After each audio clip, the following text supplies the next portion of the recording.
हाँ, सभी मित्रों को हमारे इस चैनल पे हार्दिक अभिनंदन है।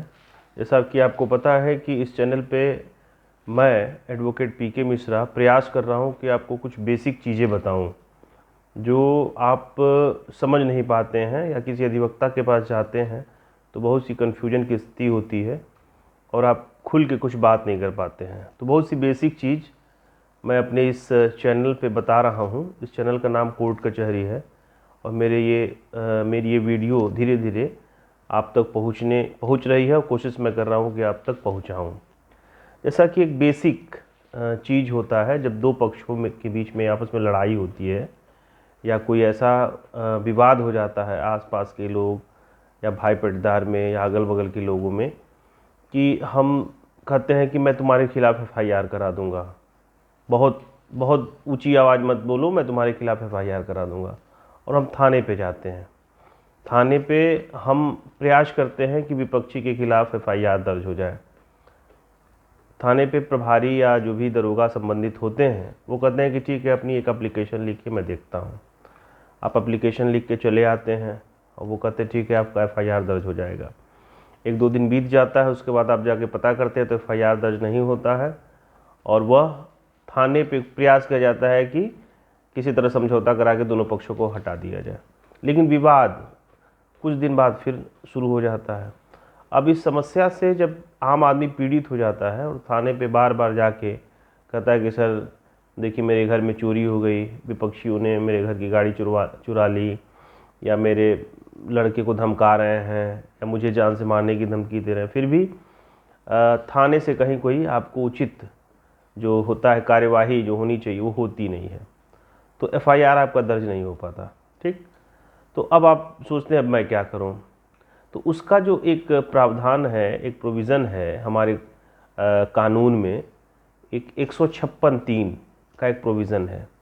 उसके थ्रू पहले आप एक अधिवक्ता के पास जब आते हैं तो अधिवक्ता कहते हैं कि ठीक है, घबराइए मत, आपका एफआईआर दर्ज हो जाएगा और आप यहाँ कोर्ट में आइए और 156(3) जो सीआरपीसी का 156(3) सेक्शन होता है, उसके माध्यम से आपके अधिवक्ता एक कोर्ट में फाइल करते हैं, केस फाइल करते हैं।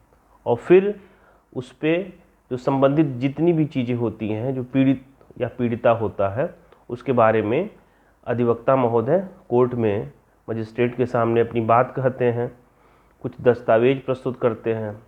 और अगर मजिस्ट्रेट को लगता है कि वास्तव में पीड़ित या पीड़िता को समस्या हो रही है, तो वह जो है थाने को, जिस संबंधित थाने से जो भी विवाद होता है, उस थाने को मजिस्ट्रेट आदेशित करते हैं कि इनका एफआईआर दर्ज किया जाना आवश्यक है। और फिर एफआईआर मजिस्ट्रेट के आदेश के बाद एफआईआर दर्ज होता है और दर्ज होने के बाद एफआईआर के बाद की जो प्रोसीजर होती है अपने कानून में, उसको पुलिस वाले फॉलो करते हैं और फिर कोर्ट में वह मुकदमा चलने लगता है। जो पीड़ित या पीड़िता होता है वो फिर अपने उस मुकदमे की पैरवी अधिवक्ता के माध्यम से करना शुरू कर देता है।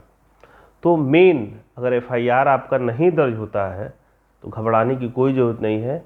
आप एक अच्छे अधिवक्ता के पास आइए और उनसे अपनी बात बताइए और 156(3) सेक्शन के माध्यम से आप अपना एफआईआर दर्ज कराइए और अपने जितने भी समस्याएं हैं उसको कोर्ट के माध्यम से दूर करने का प्रयास कीजिए। ये बहुत बेसिक चीज़ है जो मैं यहाँ आपको बता रहा हूँ।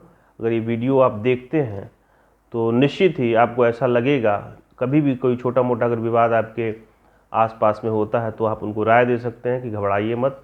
अगर दरोगा साहब चाहे दीवान जी एफआईआर नहीं दर्ज करते हैं तो चलिए मैं कोर्ट के माध्यम से, मजिस्ट्रेट के माध्यम से आदेशित करा के एफआईआर आपका दर्ज करा सकता हूँ।